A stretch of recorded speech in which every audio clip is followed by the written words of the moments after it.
My girlfriend of 6 years left me for a guy she only met online while I was working hard to give her the dream wedding she wanted. She took everything from our joint account and now she's unhappy with what I did next. I never thought I'd be sharing something like this on Reddit, but here we are. This started 3 months ago, but new developments keep happening, and I'm still questioning if I handled things right. It's a long story, so settle in. My ex, 29F, and I, 31M, let's call her Sarah, had what I thought was a perfect relationship for 6 years. We met during orientation week at grad school. I was starting my nursing program, and she was beginning her marketing degree. I still remember how she spilled her coffee all over my new shoes and spent the next 20 minutes frantically trying to clean them while rambling about how she was always a walking disaster. I found it endearing. That was just the first of many moments that made me fall in love with her. After graduating, we moved in together and built what I thought was an amazing life. We adopted 2 cats, Winston and Penny, started a Sunday brunch tradition with our friends, and planned our future together. I proposed last year at the Botanical Gardens where we had our first date. I'd spent months planning it, hired a photographer to hide in the bushes, arranged for her favorite musician to play nearby, even got the garden staff to help set up a trail of her favorite flowers leading to the spot. When she said yes, I truly believed we'd be one of those couples who make it. The wedding planning started immediately. Sarah had always dreamed of a huge celebration. Her parents, especially her mom, encouraged her to go all out. After all, she was their first daughter to get married. The budget kept growing. $30,000 became $45,000, then almost $50,000 by the time everything spiraled apart. I picked up extra shifts at the hospital to make it happen. Sometimes I'd work 60 to 70-hour weeks, but I told myself it was worth it to give her the wedding she deserved. Sarah decided to reduce her hours at her marketing firm to focus on wedding planning. I supported this because, honestly, I felt guilty about how much I was working. She said she needed time to visit vendors, try on dresses, and coordinate with the wedding planner. We had about $38,000 saved in our joint account specifically for the wedding, mostly from my extra shifts. Looking back, there were so many red flags I ignored. 1. She started playing World of Warcraft obsessively about 6 months ago. She'd always been a casual gamer, but suddenly she was spending 6 to 8 hours a day online. She said it was stress relief from wedding planning. 2. She began dressing up to play games. Full makeup, cute outfits, to sit at her computer. She said it helped her get in character. 3. Her phone became permanently attached to her hand, and she'd jump if I came near while she was texting. The screen was always tilted away from me. 4. Our intimacy dropped off completely. She was too stressed or too tired from wedding planning. I actually believed this because wedding planning is stressful, right? 5. She started taking long walks to make phone calls to vendors but would be gone for hours. 6. She bought a new webcam and microphone setup for streaming gameplay, but I never saw her actually stream. The night I discovered everything, I wasn't even supposed to be home. A colleague offered to take the last 4 hours of my shift because her morning plans had cancelled. I came home around 8 p.m. instead of midnight, planning to surprise Sarah with late-night takeout from her favorite Thai place. I heard her voice from our home office as I walked upstairs. She was saying, "I know it's crazy, Jake, but I've never felt this way about anyone. You understand me in a way he never has. I love you too. Just a few more weeks and we can be together." I stood there, takeout bags getting heavy in my hands, feeling like I was in some bizarre dream. I must have made a noise because she suddenly went quiet. When I pushed open the office door, she was frantically closing browser windows. On the screen, I caught a glimpse of a guy, athletic looking, blonde, probably early 30s, before the video chat closed. What followed was the most surreal conversation of my life. Sarah claimed Jake was just a friend from her gaming guild. When I pressed harder, she broke down and admitted they'd been talking for months. She said they'd fallen in love but hadn't done anything physical, as if that made it better. She swore she'd been trying to figure out how to tell me. I left the house that night and stayed with my brother. I couldn't bear to look at her. The next day, while I was at work trying to hold myself together during a 12-hour shift, she cleaned out our joint account, all $38,000 of wedding savings, and left a note that read, "I know this will hurt you, but I have to follow my heart. Jake is my soulmate in a way you never were. You're a good man, but we want different things. I need someone who puts me first, not their job. Jake makes me feel alive. Please don't try to contact me. I'll have my family get my things. I'm sorry." She didn't mention the money. Not one word about taking our entire savings. I called her parents in a panic, thinking she might be having some kind of mental break. Her mother's response floored me. Sarah told us everything. About how you've been emotionally distant, working constantly, neglecting her needs. She said you've been controlling her spending and monitoring her online activities. We support her decision to find true happiness. I was speechless. While I'd been killing myself working extra shifts to pay for the wedding they insisted she deserved, she'd been painting me as an abusive partner. That's when something in me snapped. I'm not proud of what I did next, but I also don't regret it. 1. I went through our shared iPad where she was still logged into everything. I found months of conversations between her and Jake, including intimate photos she'd sent him using her work email and computer during office hours. I documented everything. 2. I did some digging on Jake. It wasn't hard, he'd used the same username across multiple platforms. What I found was disturbing. His real name was Jacob Theron Morrison, age 43, not 30 as he'd claimed. He lived in his mother's basement in Sacramento. He had 3 restraining orders from women he'd met online. He was still legally married but separated. He'd been unemployed for 4 years. He had multiple small claims judgments against him for unpaid debts. His profile pictures were stolen from a fitness instructor in Australia. 3. I created a comprehensive document with everything: screenshots, public records, his real photos versus the ones he used online, the evidence of Sarah's theft, everything. Then I waited. It took exactly 16 days for everything to implode. Sarah called me hysterical from a hotel in Sacramento. The story came out in bits and pieces between sobs. She'd flown to California expecting to meet the handsome software engineer who'd promised to show her the life she deserved. Instead, she found a middle-aged man who couldn't even pick her up from the airport because his car had been repossessed. She took an Uber to his address only to discover a hoarder house where he lived in the basement. His mother answered the door and asked if she was another one of Jake's internet girls. She'd already spent nearly $10,000 on first-class flights, because she deserved to travel in style, hotels, because she couldn't stay with Jake, and shopping for new clothes to start her new life. Now she was stranded in California, too embarrassed to tell her family what had happened. That's when I executed my plan. 1. I sent my carefully compiled document to her parents, complete with proof of the money she'd stolen and evidence that their daughter was the one who'd been lying. 2. I sent relevant sections to our entire friend group, showing how she'd lied about me being abusive. 3. I sent the work-related evidence to her company's HR department, showing how she'd used company resources to conduct her affair. 4. I filed a police report about the stolen money. 5. I sent documentation to Jake's estranged wife, who apparently had been trying to divorce him for years but couldn't get him to sign the papers. The aftermath was both satisfying and sad. Sarah's parents showed up at my apartment in tears, apologizing profusely. They offered to repay the stolen money, but I refused. This was their daughter's mess to fix. Her company put her on unpaid administrative leave pending an investigation into misuse of company resources. Our friends unanimously took my side, especially after seeing proof of how she'd lied about me. Jake's wife contacted me and revealed he'd done this to at least 3 other women in the past 2 years alone. Sarah had to move back in with her parents.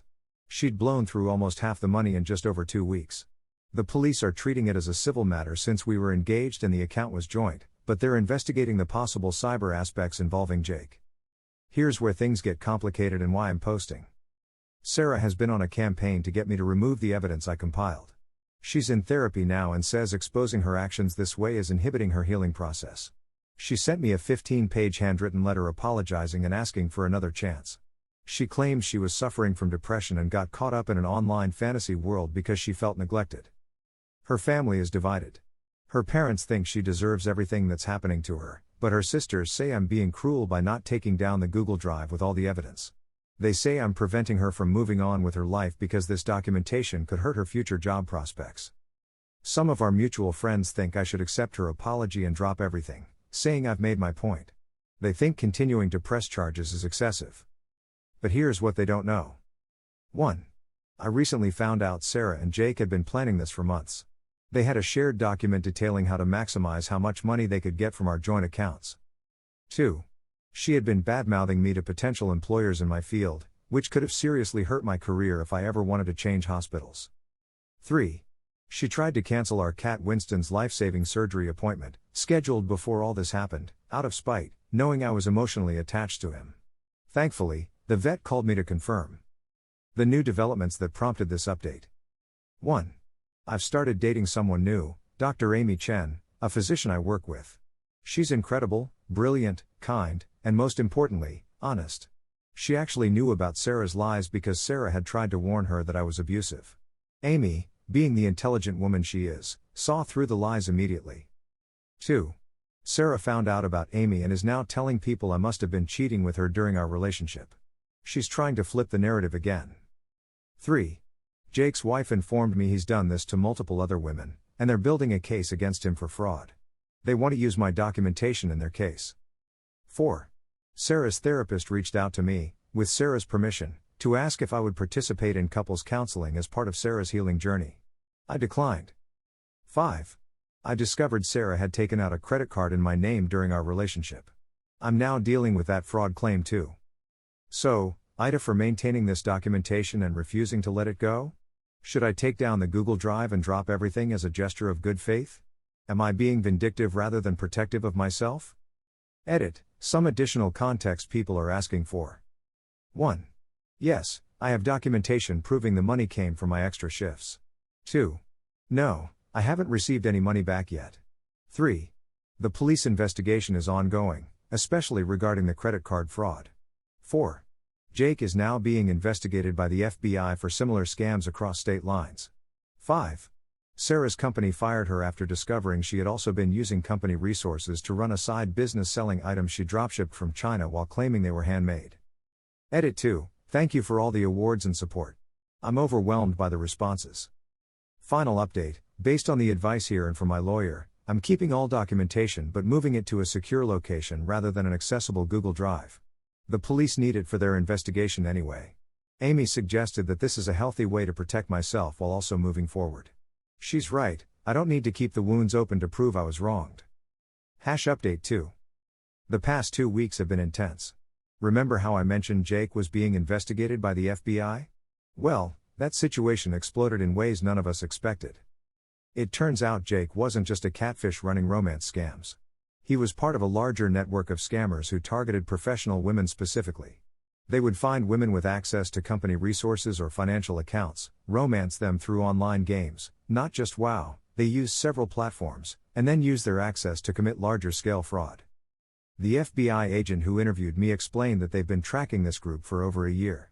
Sarah wasn't just a victim, she was potentially going to be their next recruiter. They found messages where Jake was grooming her to help him target other women at her company. Here's where it gets even more complicated. 1. Sarah's company did a deep dive into her work computer after the FBI got involved. They found evidence that she had already helped Jake gather information about 3 other women in her office. She wasn't just a victim, she was starting to become an accomplice. 2.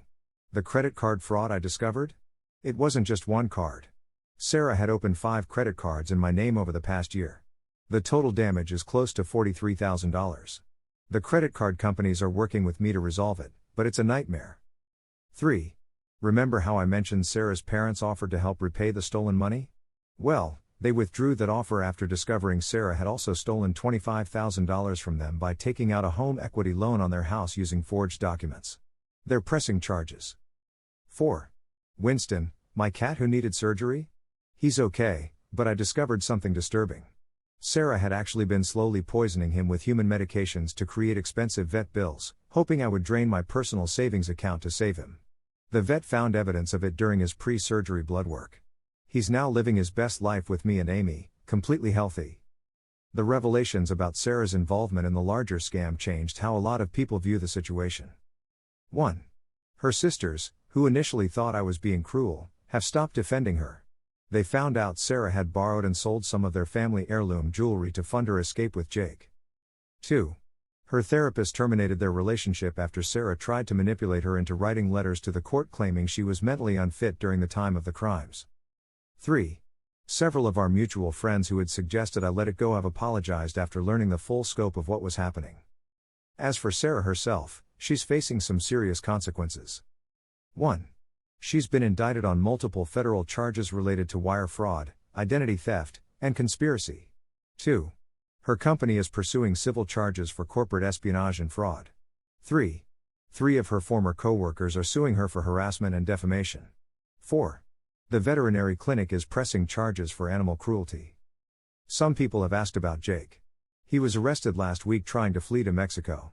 They found him at the border with multiple fake IDs and about $200,000 in cash. His mother's house, when searched, contained evidence linking him to dozens of similar scams across the country. On a personal note, things with Amy are going amazingly well. She's been incredibly supportive through all of this, and her perspective as someone who has dealt with patient fraud cases has been invaluable. We're taking things slow, but it feels right in a way my relationship with Sarah never did. Sarah's last attempt to contact me was through her court-appointed attorney. She wanted to make a deal. If I would write a letter to the judge saying I didn't want to press charges, she would reveal the location of all my missing belongings. Apparently she had been slowly moving valuable items out of our apartment for months before she left. I declined.